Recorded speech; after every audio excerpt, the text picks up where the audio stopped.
Comme promis, donc, nous sommes avec Maurice Dantec au siège des éditions Albin Michel. Maurice Dantec, bonjour. Bonjour. Vous êtes ce qu'on appelle un écrivain polémique. On en parlait un petit peu avant d'allumer les micros officiellement. Vous sortez un nouveau livre qui s'appelle Grande Jonction. Il est bien placé en cette rentrée littéraire 2006. Tout le monde en parle. Vous apparaissez à la télévision, on vous entend à la radio, sur Fréquence Paris Pluriel bien sûr, mais ailleurs. Et vous êtes un petit peu, comment dirais-je, symptomatique d'une époque qui s'intéresse beaucoup à ce que les auteurs disent sur toutes sortes de choses, sauf sur leurs romans, qui les invite pour parler d'autre chose que de leurs romans, qui les invite pour parler politique, qui vous invite pour parler des sujets qui ont fait polémique en ce qui vous concerne. J'ai envie de vous poser la question, que devient l'écrivain dans tout ça ? Oh bah l'écrivain il survit. J'allais dire comme n'importe quel soldat dans une zone de guerre, quoi. J'ai toujours considéré les plateaux de télévision comme une zone de guerre. On va laisser passer la moto. Oui, on n'entend pas beaucoup. Non, ça va. Ouais, j'ai pas grand-chose à dire parce que de toute façon, j'ai l'impression... Enfin, en fait, l'expérience que je suis en train de vivre cette année dans mon rapport aux médias, parce que quand même c'est ça dont il s'agit, ça me fait prendre conscience que je m'éloigne de la France à la vitesse de la lumière. Franz-Olivier Gisbert, c'est quelqu'un de très respectable. Je pense qu'il a lu le livre. Malheureusement, le conditionnement, le packaging de l'émission a fait en sorte qu'on n'a pas pu en parler. D'abord parce qu'il y avait M. Kahn qui était venu vendre sa salade. Et quand M. Kahn vient vendre sa salade, il a à peu près... si vous voulez, il mesure ses capacités de conviction au taux de décibels qu'il est capable d'émettre. Ensuite, il y avait un homme politique, qui n'est d'ailleurs pas un homme politique, déméritant d'une certaine manière. Mais moi, c'est pas mon monde. Mais bon, j'avais accepté le principe de l'émission en pensant que malgré tout, il y aurait à un moment donné que j'aurais à un moment donné, ne serait-ce qu'une minute 30, la possibilité de parler un peu de ce que je fais. Mais bon, ça n'a pas été possible. Ensuite, l'émission... j'ai oublié son titre, excusez-moi. Moi aussi, mais je pense que c'est éminemment oubliable. Non, mais c'est parce que moi, évidemment, oui, Esprit Libre, voilà. L'émission de Durand a été différente, mais il s'est passé, j'allais dire, un autre cas de figure. Et puis l'émission de télévision que j'ai faite hier chez Canal, l'émission de Denisot, ça a été la seule où j'allais dire il y avait quand même comme une sorte d'honnêteté. C'est bizarre, excusez-moi, chez Canal.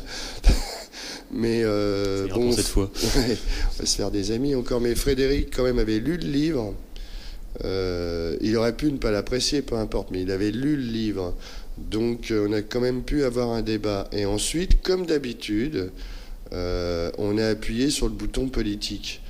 Je vais finir par penser que j'ai commis l'erreur d'ouvrir ma gueule au début du siècle, en disant d'ailleurs avec quelques années d'avance ce qui allait se produire, et j'aurais été bien plus tranquille, quoi, c'est tout. Est-ce qu'on ne peut pas vous accuser un peu de naïveté, d'une certaine manière, puisque c'est peut-être pas à vous qu'on va apprendre que la télévision est un média de formaté, et que votre littérature à vous, et même votre pensée, elle sort des formats. Oui, mais vu que j'ai quitté la France il y a pratiquement une dizaine d'années, peut-être que, j'allais dire, son cas s'est aggravé à ce pauvre pays.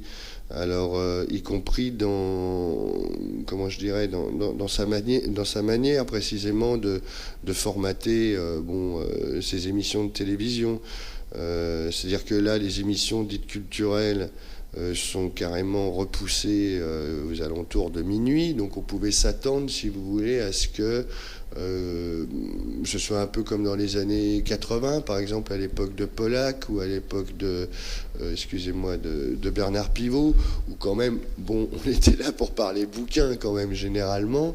Bon, ok, c'était pas en première partie de soirée, on est bien d'accord, il y avait les téléfilms, les machins et tout ça, ça je suis conscient de tout ça.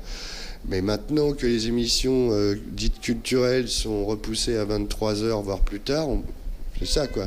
Je m'attendais à ce qu'il y ait, disons, un intérêt plus pointu, quoi, sur l'œuvre. Pas sur l'écrivain, moi j'en ai rien à foutre. Enfin, je comprends pas en plus cette fixation. Mais maintenant je la comprends, je veux dire. C'est-à-dire que maintenant j'ai compris vraiment définitivement que passer en télé, c'est uniquement pour essayer de bien vendre son image. Si possible, ne parlez pas trop de votre livre. Conseil aux jeunes écrivains ou écrivaines, si vous passez en télé, vous soignez votre look, éventuellement un peu votre oral, et vous essayez de dire les choses les plus communes et banales sur ce que vous avez fait, quoi. Et comment ça se passe au Canada? Vous êtes invité justement d'émissions littéraires là-bas? On parle de vous, ouais, vos livres se vendent? Le Canada, c'est un pays très différent. D'abord, c'est un pays. D'abord, est-ce un pays? C'est plutôt un continent. Bon, au Québec où je vis, qui est donc une des provinces canadiennes, il y a 7 millions d'habitants, donc on va dire la population de la Suisse, si vous voulez, pour simplifier. Il n'y a pas évidemment, j'allais dire, l'armada médiatique qu'on trouve en France. Donc je suis invité, je sais pas, je vais être invité à 1 ou 2 radios, à peut-être une émission de télévision, plus quelques entrevues dans la presse nationale québécoise, je veux dire francophone. Puis voilà. Et on s'intéresse à l'écrivain ou aux généralement propos politiques de l'écrivain? Un peu plus. Alors bon, la télé au Québec ressemble aussi, j'allais dire, dans ses par ses mauvais côtés, ses mauvais aspects à la télévision française, mais tout simplement parce que la télévision, c'est pas, ça peut plus être regardé, j'allais dire, comme une singularité nationale. La télévision, c'est une sorte de langage universel qui a ses codes, bon, qui sont pratiquement partout les mêmes maintenant. Je dirais, bon, il y a des nuances, bien sûr, selon les langues, les coutumes, les cultures, mais grosso modo, on est là pour vendre notre soupe. C'est ce qu'on attend de nous.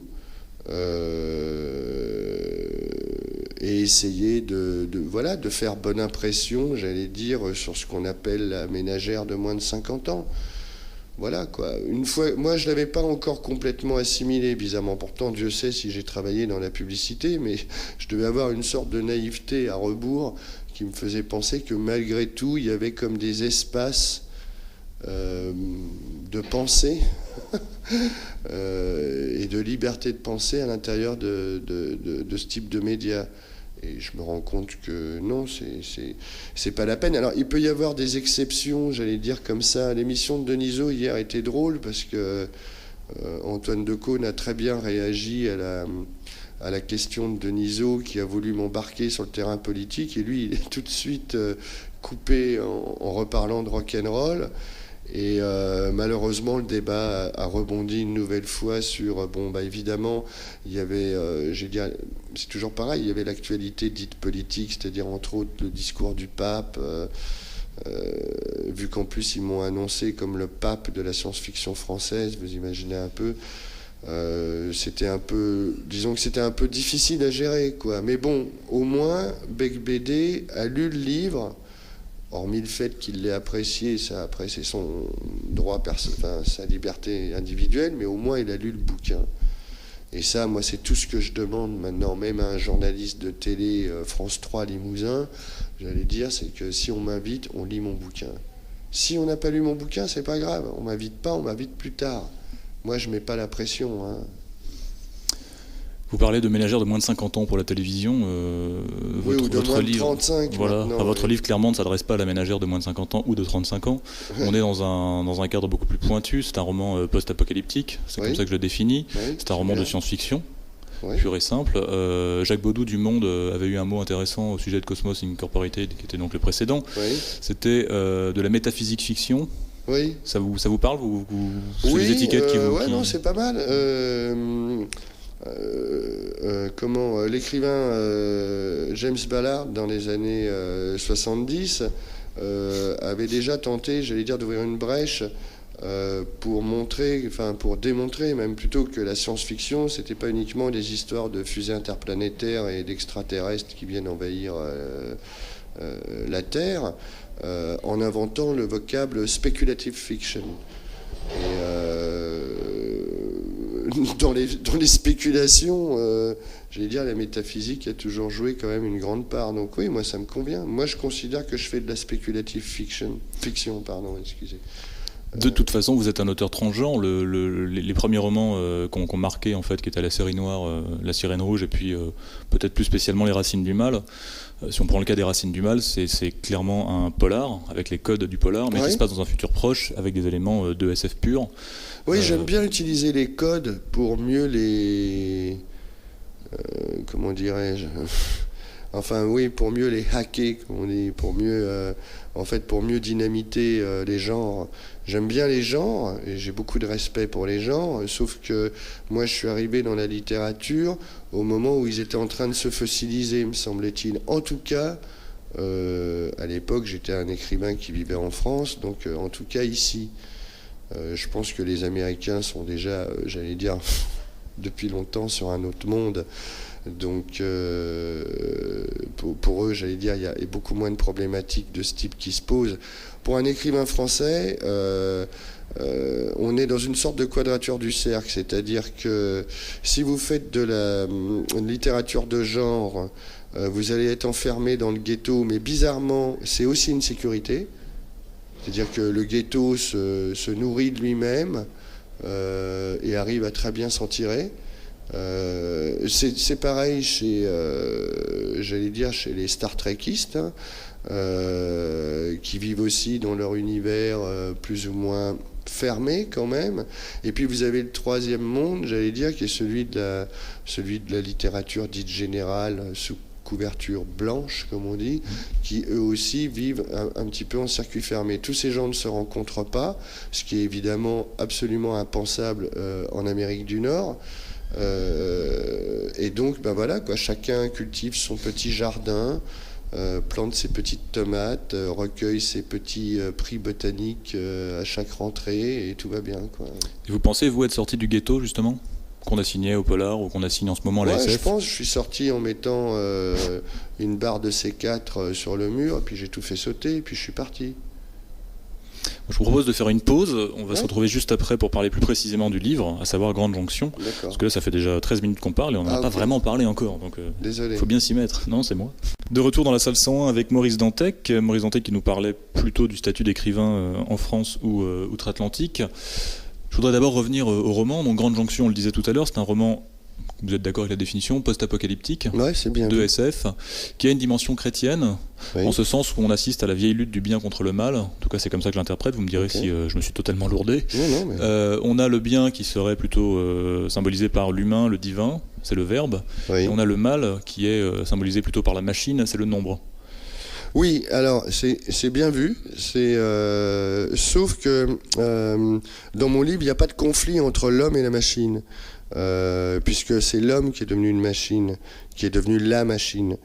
Dans Cosmos Incorporated, je l'avais peut-être signalé trop, de manière un peu trop floue, donc j'ai appuyé un peu dans la suite pour expliquer qu'effectivement, avant ce qui se passe dans Grande Jonction, dans Cosmos Incorporated, on est dans un univers qui est dominé par ce qu'on appelle la métastructure. Mais cette métastructure, c'est pas autre chose que l'humanité. C'est-à-dire que ce sont les humains eux-mêmes, qui sont devenus les ordinateurs du réseau, par l'intermédiaire d'implants divers, d'organes artificiels, on pourrait même dire de métadrogues, d'une certaine manière, qui agissent sur le cortex humain. Ils forment eux-mêmes la machine. Qu'est-ce qui se passe quand une humanité co-machinisée, j'allais dire, subit une attaque en règle sur tout ce qui concerne les technologies? Donc elle va perdre une partie d'elle-même. Donc en fait, c'est une lutte de l'humain contre l'humain aussi. La machine disparaît en même temps que l'humain disparaît. Parce que j'ai pas justement ce manichéisme, j'allais dire, hérité je pense, du XXe siècle, qui met en opposition dialectique l'homme et la machine. L'homme et la machine sont déjà depuis longtemps, j'allais dire, forment depuis longtemps une sorte d'organe cyborg déjà depuis, j'allais dire, pratiquement depuis l'invention justement de la machine, ce qui nous ramène quasiment à l'Antiquité. Oui, c'est ce que j'allais dire, c'est une vieille idée en fait. C'est une très vieille la machine idée. homme, et c'est quelque chose que beaucoup d'écrivains de SF utilisent à leur compte, et notamment nomment ça en général post-humanité. Oui, c'est ça. Je pense notamment à des gens comme Sterling. Voilà, absolument. Et moi, ce que j'ai essayé de faire, c'est essayer de comprendre comment la première chute de la machine allait correspondre à la seconde chute de l'homme, pour parler bibliquement. Et de fait, j'en suis venu un peu à tricoter, à essayer de comprendre ce qui pouvait arriver à une humanité qui, devenue machinique, soudainement se trouve confrontée à une dévolution totale de la technologie. C'est-à-dire, d'une certaine manière, d'elle-même. Et c'est ce qui se passe, c'est-à-dire que l'attaque, entre guillemets, dont on pense qu'elle vient au départ du livre, il y a un peu de suspense quand même dans mes bouquins. On dira pas tout. Voilà, dont on pense, disons, qu'elle vient d'une entité dont on ignore un peu l'origine, on se rend compte que c'est en fait une mutation presque, entre guillemets, volontaire de l'humanité vers son stade là directement de machine pure, c'est-à-dire les humains se mettent à débiter du langage numérique. J'y venais, vous transformez des humains en modem, c'est d'ailleurs assez effrayant comme situation. Je pensais il m'a semblé que c'était effrayant comme image. Alors, ça l'est. Ouais, clairement. Au moins ça c'est réussi. Mais effectivement, l'idée que l'homme, si vous voulez, soit désinvesti de son propre langage pour être réinvesti par le langage de la machine, comme un espèce de swap, comme on dit en informatique, un échange de téléchargement. J'oserais dire que ça me semblait une idée amusante comme fin du monde. Ouais. Amusant, je ne sais pas si on peut dire que Grande Jonction est un roman amusant, mais j'imagine. Vous parliez tout à l'heure vous disiez bibliquement, il y a des références qui sont chrétiennes, bibliques, est-ce qu'on peut dire mystiques, notamment avec le rôle de la lumière, qui a un grand rôle dans le roman. On va peut-être pas trop en dire, mais disons la lumière va servir un peu de barrière pour tenir à l'écart des entités qui ne sont pas particulièrement sympathiques à l'égard des gens qui se sont réfugiés derrière la lumière. La lumière comme moyen de transport pour monter vers les étoiles. Il y a beaucoup de symboles qui pour moi sont transparents. Je me suis beaucoup intéressé à la lumière pour écrire ce roman parce que c'est apparu très vite comme étant, je sais pas pourquoi, c'est assez intuitif, mais j'ai commencé un peu par étudier les problèmes d'infini en étudiant à la fois des théologiens ou un mathématicien comme Cantor, et très vite, j'allais dire par mes recherches préliminaires, je suis tombé sur Nikola Tesla, j'ai relu des livres de mécanique quantique et je me suis dit ok, je vais faire un western sur la lumière. La lumière que je considère non pas comme... d'ailleurs, je ne suis pas le seul. La lumière qui, par définition, n'est pas matière. Et pourtant, j'allais dire, les photons n'ont pas de masse et pourtant, ils sont soumis, eux aussi, aux lois de la gravité. Donc tous ces paradoxes m'intéressaient parce que je me disais, la lumière, en fait, c'est... un état psychique singulier du cosmos. Et donc si la lumière n'appartient pas tout à fait, j'allais dire, au monde de la matière, mais plutôt à la sphère psychique du cosmos, là je vais pouvoir fabriquer quelque chose, enfin moi, mes personnages vont pouvoir fabriquer quelque chose qui sera justement le dépassement des technologies.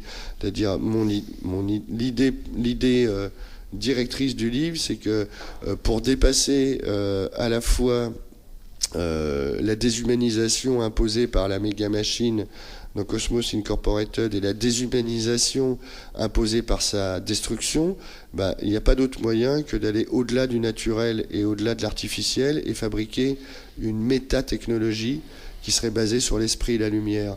Je pense que c'est ce que l'Occident a raté à la fin du Moyen-Âge.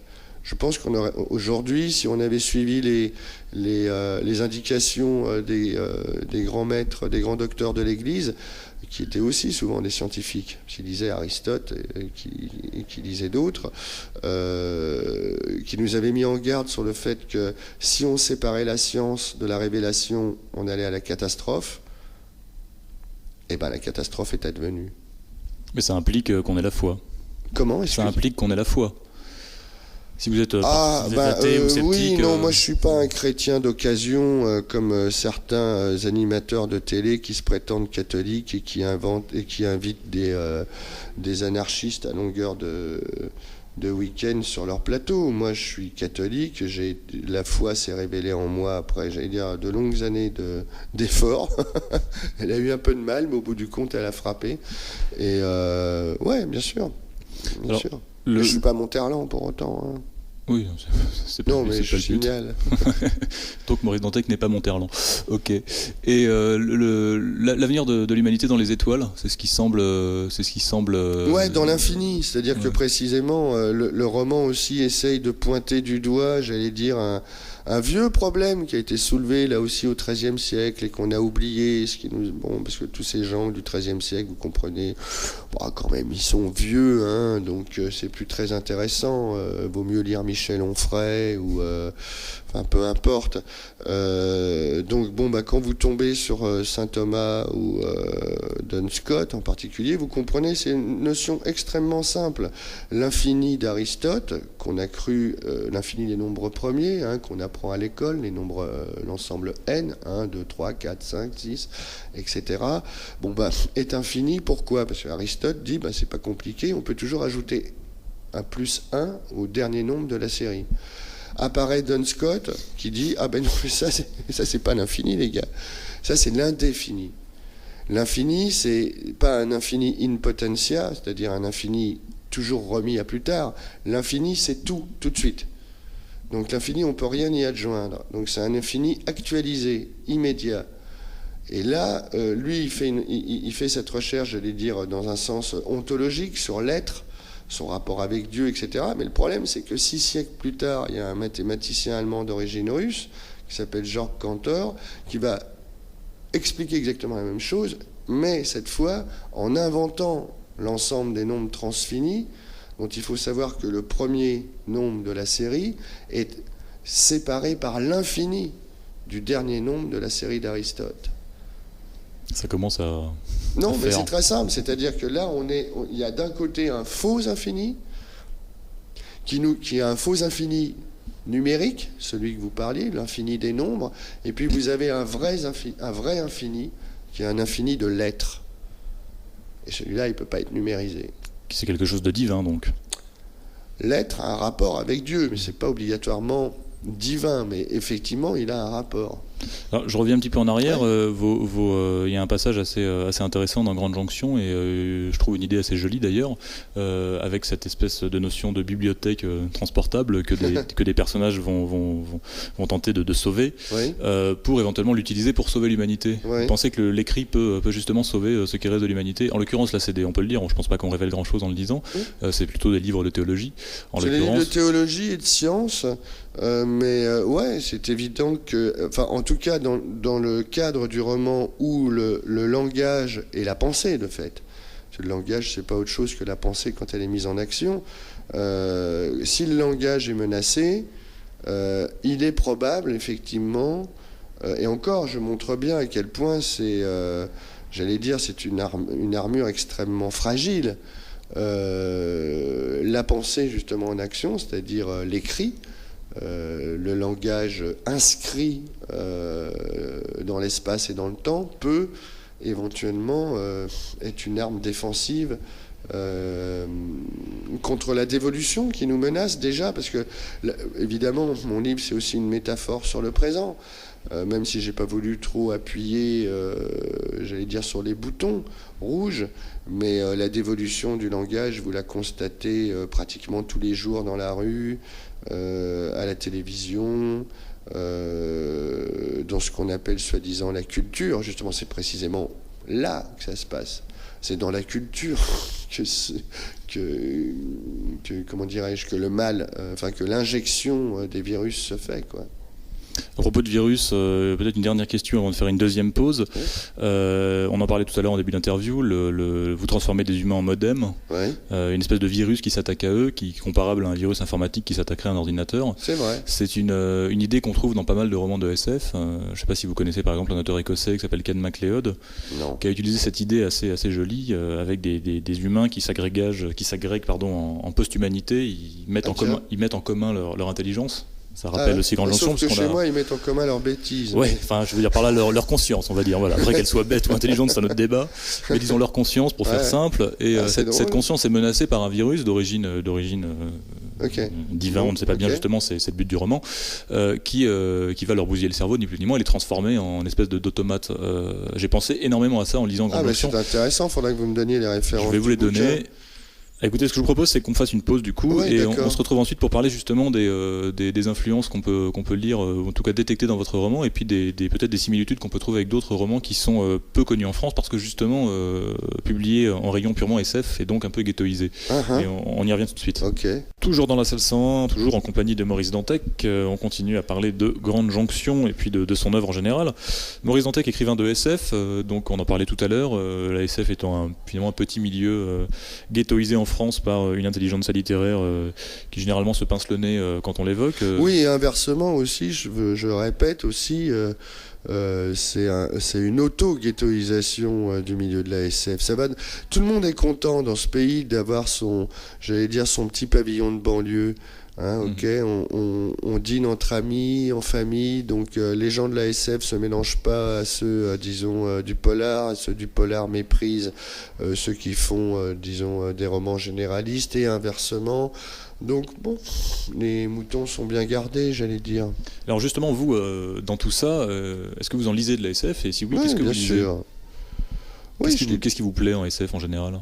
Est-ce que vous avez des auteurs à nous donner là comme ça ? Ouais, Egan, Sterling, Gibson pour, on va dire, Dan Simmons par exemple pour, on va dire, la dernière génération, quoi. Puis sinon, avant, je pourrais en citer 50, quoi. Ça va de Van Vogt, ça va de l'âge d'or, comme on dit, des années 40-50 à la contre-culture sous acide des années 60-70, du type Zelazny, Moorcock, Dick, Ballard, Burroughs.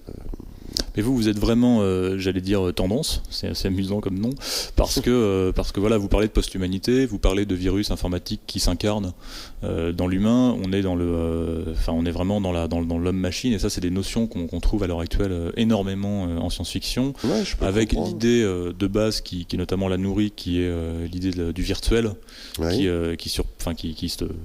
donc qui transcende la réalité ou qui la remplace en fonction des points de vue des auteurs. Vous-même, on parlait de métaphysique fiction. J'ai envie de dire écrire un roman de science-fiction pur et simple, un space-up par exemple, c'est quelque chose qui vous tenterait ? Ouais, mais chez moi, c'est jamais simple. C'est ça le problème, si vous voulez. C'est que moi, j'adore les space opéras, on va dire de la grande époque, Cordwainer Smith, Isaac Asimov, Van Vogt, qui vous voulez. Difficile quand même, si vous voulez, difficile, un peu absurde de vouloir refaire ce qu'ils ont déjà fait il y a 40 ans, en essayant de faire mieux. Sans compter que justement le monde a changé ces dernières 40 ou 50 années, et précisément, juste digression, une des meilleures nouvelles de Gibson dans son recueil gravé sur chrome, Burning Chrome, je me rappelle plus du titre de la nouvelle, désolé, mais c'est le moment où on comprend que la conquête spatiale est arrivée à ses limites. Je sais que ça, c'est peut-être, je ne veux pas dire que je lui ai piqué, mais ça m'avait tellement impressionné à l'époque, quand je l'avais lu, je sais pas, il y a 20 ans maintenant, que c'est resté en moi. C'est-à-dire que je suis persuadé qu'effectivement, le monde a commencé déjà sa dévolution. C'est-à-dire que je ne pense pas qu'on ira sur Mars. Peut-être tout au plus, on ira chercher quelques cailloux. Peut-être qu'on arrivera à y envoyer une mission comme ça, un peu comme Apollo, mais Apollo justement est l'exemple typique, c'est-à-dire qu'on est allé sur la Lune, puis on n'en a rien fait. Puis on a mis un drapeau. Oui, on a mis un drapeau, on a ramené quelques morceaux de rocaille. Point. Et alors, la notion qui est développée souvent dans la SF moderne, c'est de dire que oui, on pourra aller dans l'espace, hein, bien sûr, on pourra coloniser des planètes, coloniser d'autres mondes, mais pas sous notre forme humaine. C'est là qu'arrive la post-humanité, chère à Sterling, où on se retrouve avec des entités un peu machinistes. Dans la trilogie Mars, de Robinson. Mars la rouge, Mars la verte, Mars la bleue. Oui, donc qu'il y ait une transformation nécessaire de l'humain pour s'adapter évidemment à des environnements différents, c'est tout à fait probable. Maintenant, il faut bien voir que l'humain a cette capacité toute particulière de transformer son environnement pour l'adapter à lui. Donc on est quand même sorti du règne animal. Notre darwinisme à nous, c'est précisément un darwinisme inverti, c'est-à-dire qu'on ne s'adapte pas vraiment à l'environnement, on le fabrique à notre mesure. Donc ce sera peut-être plutôt sous le signe de la terraformation à grande échelle, si jamais ça se produit. Or j'ai un grand doute. J'ai un grand doute parce que notre industrialisation, notre technicisation et nos conceptions scientifiques de base, à mon avis, sont dans l'erreur. Donc je ne pense pas qu'on puisse toucher du doigt jamais, j'allais dire, l'infini. Or, pour aller en tout cas en direction des autres étoiles, par exemple, c'est-à-dire au-delà de notre système solaire, il faudra voyager plus vite que la lumière. Et comme le savent un certain nombre de scientifiques intéressés par la mécanique quantique, pour voyager plus vite que la lumière, il faudra voyager infiniment plus vite que la lumière. Ce qui va commencer à être compliqué. Ça dépend. Ça dépend avec quel type de technologie on décide d'œuvrer. Si notre technologie continue à penser que c'est le rationalisme né des Lumières, entre guillemets, et le matérialisme qui va nous conduire vers justement ces destinations infinies, on est mal barré. Maintenant, s'il y a une révolution, on va appeler ça comme ça, scientifique de troisième espèce, qui remettent l'esprit, la lumière et l'infini au centre des problématiques, là on aura une chance. Mais évidemment, ça voudra dire qu'on aura revisité tout ce qu'on a fabriqué depuis 4 ou 5 siècles. Alors c'est quelque chose que vous pouvez éventuellement vous mettre en scène dans un prochain roman, puisque la fin de Grande Jonction, c'est pas un scoop, elle est assez ouverte. Ouais, comme tous mes romans. Vous prévoyez un troisième par exemple ? Oui. Ouais. D'accord. Ouais. Qui sera sûrement d'ailleurs quelque chose qu'on pourrait apparenter à un space opéra d'une certaine manière. Ah, ça c'est un scoop par exemple. Oui, probablement. Donc Dantec, romancier de SF, ça vous va ?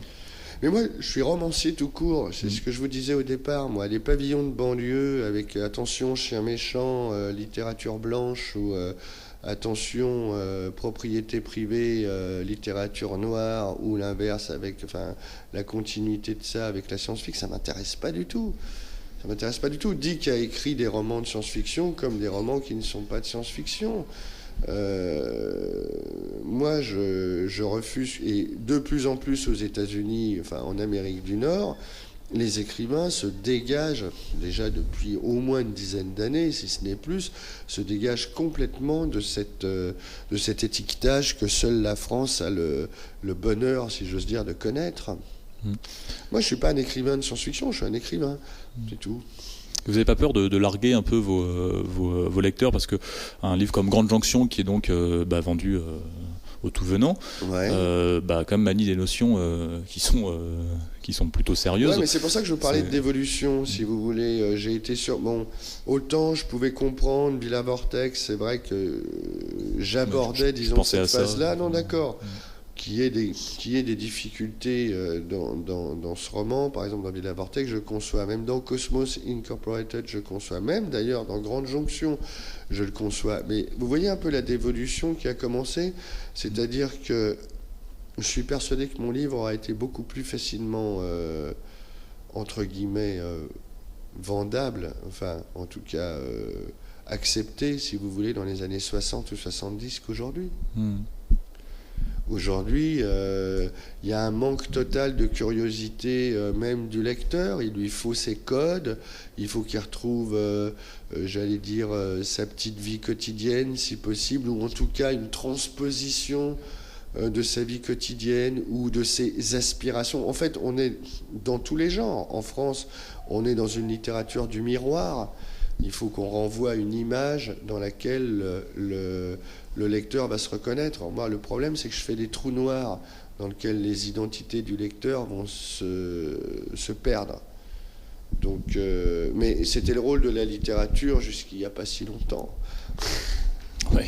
Et à l'heure actuelle, vous vous intéressez à l'humanité et à sa suite, donc on revient sans arrêt à la post-humanité. Oui. Revenir en arrière et vous reconsacrer à un livre qui se passerait plutôt actuellement, je pense par exemple un peu dans le même cadre que Les Racines du Mal. Ouais, j'ai des projets, ça vous irait moi, c'est ce que je vous dis, c'est pour ça, par moment, l'anticipation va s'imposer, par moment, ça va être plutôt j'allais dire creuser la vie présente, et pourquoi pas un jour peut-être même faire un roman qui se situe dans une période historique passée. Je vois pas pourquoi un romancier se mettrait des limites alors que précisément tout le monde déjà essaye de les lui en mettre. Et du coup, pour revenir du côté de l'essai, théâtre des opérations, laboratoire de catastrophe générale, eh bien, il y a American Black Box qui sera le 3e volume de ce journal qui va être publié en janvier prochain. D'accord, donc c'est tout proche. Oui, c'est dans 3 mois, quoi, disons. Et ce sera le dernier. D'accord, l'expérience vous suffit. Ouais, je pense que j'ai assez donné là. Ok. Bon, on peut en rester là. Ok, merci à vous. Merci beaucoup. On revient au studio et puis on va finir cette émission qui, ma foi, est quand même